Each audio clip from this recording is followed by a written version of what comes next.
para hacer un análisis de dónde nace este análisis crítico que vimos respecto ya en los primeros días de marzo, el 15 de marzo específicamente. Empezamos a preguntarnos, y esto es parte de una charla que también vimos para el CISO, que es la Corporación de Investigación Social en Chile, una corporación sin fines de lucro y que hace investigaciones sociales.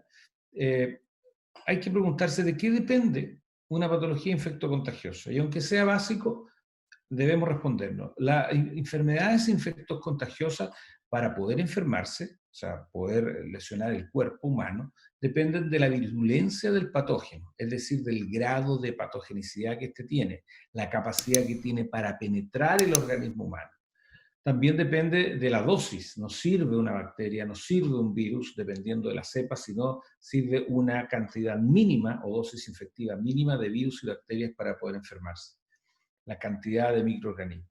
Depende también de la patogenicidad. No todos los virus y bacterias enferman. De hecho, está de que el cuerpo humano goza de muchas cantidades de bacterias y no podría funcionar si esta no existiera. El caso del intestino es relevante, hay una bacteria por cada célula, y con la ausencia, y si hubiese una ausencia de bacterias no podríamos funcionar. Por lo tanto, la capacidad de enfermarse es muy relevante.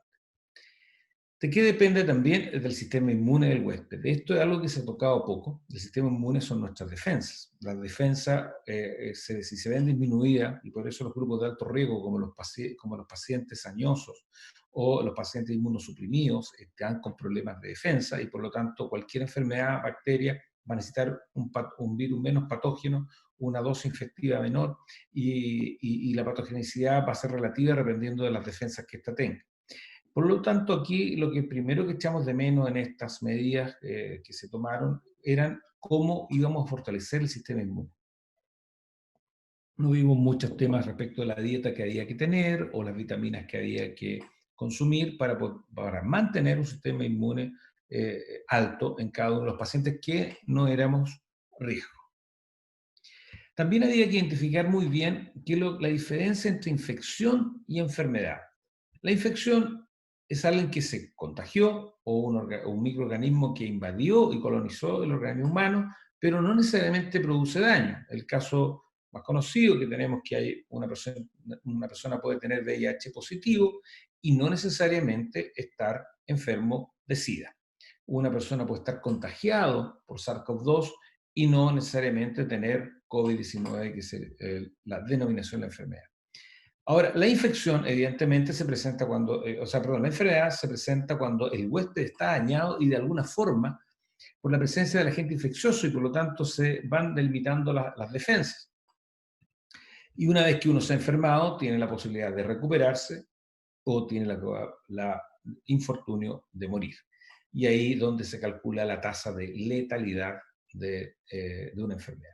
Las tasas de letalidad de una enfermedad que recién se inicia, sobre todo cuando el RO, es decir, la tasa de infección es más alta, ocurre que esto es más alta la letalidad, por eso llegó a 18% de nivel alarmante, porque es ver la muerte cuando todavía no se ha desarrollado todo el periodo de la enfermedad. Y ahora vemos que las tasas de letalidad bajan.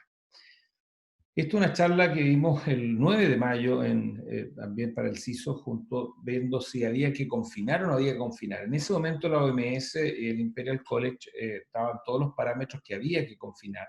Hoy día la OMS relata y resalta, nosotros decíamos que no había que confinar, resalta de que el confinamiento, que lo pueden buscar en la web de la OMS, debiera recurrirse como última opción. Es menester recordar también y recordarnos que la salud definida por la propia OMS es el bienestar físico, psíquico y social y no solo la ausencia de enfermedad, o sea, está el cuerpo físico, mental y social. Por lo tanto, el coronavirus, ¿en qué nos afecta? En lo físico, en pacientes y personas que se enferman, no necesariamente que se contagian, en lo mental, nos afecta nuestros miedos, nuestras pasiones, lo que estamos pensando, planificando, se ve truncado. En lo social, tenemos que confinarnos, o nos afecta cómo están los sistemas públicos, pero también nos afecta en otra dimensión ya más pública, que está en lo valórico, ¿Qué significa lo valórico en esto? Lo valórico en marzo de este año decía, hoy lo importante es salvar vidas, la economía puede esperar.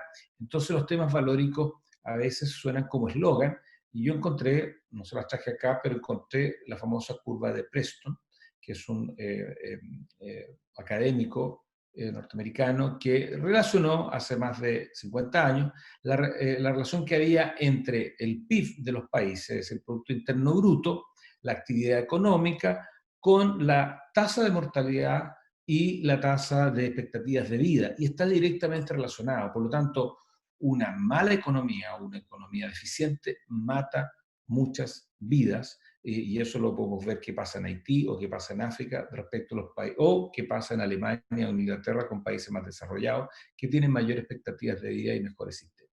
Afecta a lo político, independientemente del color político de cada gobierno, y afecta a lo económico, producto que en lo económico, si vamos a confinar, vamos a tener un problema grave para la economía familiar y por tanto la economía del país, y la economía familiar va a afectar también en lo social. Entonces esto fue lo primero que nos llamó la atención, porque estábamos tomando acciones respecto del juicio de expertos. Y hay que preguntarse si los expertos se pueden equivocar, o un especialista se puede equivocar. Y la verdad es que sí. Si nos vamos a la definición de la salud como el bienestar físico, psíquico y social, el experto, la OMS, sí se puede equivocar. Y nos dimos cuenta que en temas de pandemia, la propia OMS, si uno revisa ampliamente su página web, se equivoca y ha dado opiniones visibles, no solo en esta pandemia, como lo vimos con el tema del confinamiento, lo que decía en marzo respecto a lo que dice ahora. Por ejemplo, el año 2005, respecto a la gripe aviar, el personero y doctor británico David Navarro declaró que la gripe aviar iba a provocar y podría matar 150 millones de muertes, provocando una alarma tremenda. En Chile, un senador calculaba que eso le correspondía solo a Chile unas 600.000 personas que podrían morir. En Perú, que son casi el doble de la población nuestra, en la gripe aviar 2005 podrían haber proyecciones de hasta 1 millón de personas que podría morir. Bueno, eso fue en septiembre del año 2005. Y en octubre del año 2005, la propia OMS se autocorrige y dice, no, esto es mucho, los cálculos fueron muy altos, y contradijo a David Navarro por advertir estos 150 fallecimientos, y lo corrigió a 7,4 millones de fallecimientos en el mundo, y lo que finalmente ocurrió en la gripe aviar es que murieron 175.000 personas en el mundo. Entonces, la misma OMS declara en su página web, en los artículos que están de archivo ahí en la hemeroteca, en que a la pregunta de cuántas personas podrían morir en una pandemia, dice no lo sabemos, es imposible predecir el poder letal de una cepa pandémica. De modo que solo podemos suponer cuántas personas morirían en la próxima, de modo que no podríamos suponer cuántas personas morirían en la próxima pandemia. En las pandemias, las diferentes pandemias han muerto diferentes cantidades de personas. Por ejemplo, se calcula que en la gripe española murieron cerca de 50 millones de personas. Por tanto, no hay una forma clara de poder predecir un modelo, pero aún así se predice, y bajo la predicción de ese modelo es que se toman medidas que podrían ser correctas o podrían ser exageradas. Hay que preguntarse si están siendo correctas o exageradas. Muchos sociólogos además han identificado que, a diferencia de la gripe aviar y la gripe porcina, esta sería la primera pandemia con redes sociales donde tenemos millones y millones de expertos y que le está pidiendo al mundo político qué hacer o qué no hacer. En Chile, por ejemplo, el anterior ministro de Salud claramente no quería confinar ni cerrar los colegios, y la presión lo obligó a cerrar los colegios públicos. Bueno, la otra que debería preguntarse, y si no saben, ¿por qué aventurarse con las cifras? Esa es la otra pregunta que hay. Fíjense en esta lámina que en el año 2005, la prestigiosa doctora Margaret Chan, que fue posteriormente fue directora de la OMS, en ese momento era la representante del director general para las gripes pandémicas. Y ella relata dos cosas. En la parte azul dice, en toda la historia, ninguna intervención humana ha logrado detener una pandemia, una vez que ésta se ha declarado. hay solo una posibilidad que podamos apagar la chispa antes que el incendio comience. Ello dependerá de que detectemos rápidamente un brote de transmisión humana y de que actuemos rápidamente, es decir, actuar sobre lo que se llama el paciente cero. El paciente cero es relevante porque si actuamos sobre él podremos detener la pandemia. Dice además, ¿qué sucede respecto, será posible contenerla utilizando medidas de restricción de los viajes? Y la misma persona declara, a raíz del SARS-CoV-1, declara que como las personas que padecen de gripe suelen ser contagiosas antes de manifestar síntomas, es posible que las recomendaciones de viaje y el cierre de fronteras no sirva de mucho para retrasar la llegada del virus. Y todas esas medidas ocurrieron en esta pandemia, dicho por el propio especialista. Luego, también si revisamos lo que dice la OMS el 2009 respecto a la gripe porcina, cuando se tuvo 4 días, se paralizó México entero, se paralizó porque se estimaban que eran 2 billones de infectados. Si eso calculamos la cantidad de posibles, de una letalidad de posibles muertes, estamos hablando de 2.000 personas infectadas, y si calculaban en ese momento un 5% de las muertes, estamos hablando de prácticamente 100 personas, 100 millones de personas muertas. Entonces, por lo tanto, era demasiado. Por lo tanto, también se equivocó la gripe porcina, nuestro experto de la OMS, y las muertes que hubieron, contadas por ellos mismos, fueron 600.000 muertes. Esto, por favor, estimados colegas, no es desestimar la muerte. La muerte es algo terrible y cuando afecta a personas cercanas es terrible aún todavía. Eh, Leyendo sobre otras muertes y sobre otras cosas que provoca la muerte, también nos dimos cuenta que, por ejemplo, el hambre en el mundo mata a más de 8 millones de niños en el mundo. Y eso es terrible. A mí me habría encantado que el mundo se hubiese detenido por esos 8 millones de niños que mueren todos los años. También debo dar una experiencia personal. Mi madre falleció hace 2 años después de una influenza. Por su parte médico decía falla multisistémica a los 89 años. Si hubiese muerto hoy, su parte médico sería COVID-19. Entonces hay que preguntarse cuántas muertes estamos contando por el mismo efecto respecto de cuántas muertes se están contando en el efecto anterior. Bueno, pero ustedes dirán que tiene que ver esto con la ontología, porque las segundas opiniones son importantes. Y en ese mismo momento, en marzo, el doctor Wolfgang Boder, médico epidemiólogo, expresidente de la Comisión Europea, ojo que es médico epidemiólogo, expresidente de la Comisión Europea del Consejo de Salud Europeo, decía que considera que el pánico del coronavirus es infundado y duda que este nuevo virus sea más peligroso que la gripe. Además, ha habido coronavirus en humanos durante mucho tiempo. Dice además que el coronavirus siempre ha formado parte de la gripe. Asegura que en China no hay nuevos casos porque no se están haciendo test, y eso es verdad. China paró la cantidad de casos y declaró libre de pandemia por ahí por abril, pero en realidad no se contaban test. Y además dice, si no se hicieran test, ni siquiera nos daríamos cuenta que hay una crisis. Efectivamente, los test miden contagiados y no necesariamente enfermos.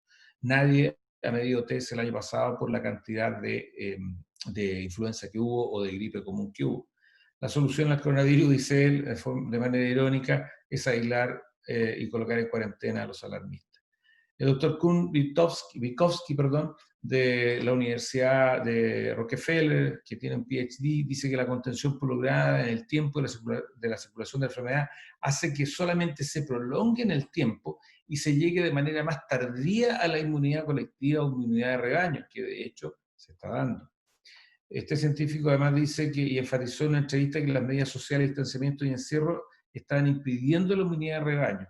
Muchos países, la noticia ha llegado un poco doblada a estas latitudes, pero países como Suecia no confinaron de la manera que tenían que confinar, como Alemania tampoco confinaron, pero Francia sí confinó, los países latinos confinaron más, y Japón definitivamente no confinó e hizo muy poca cantidad de test y ha sido el que mejor ha manejado la pandemia.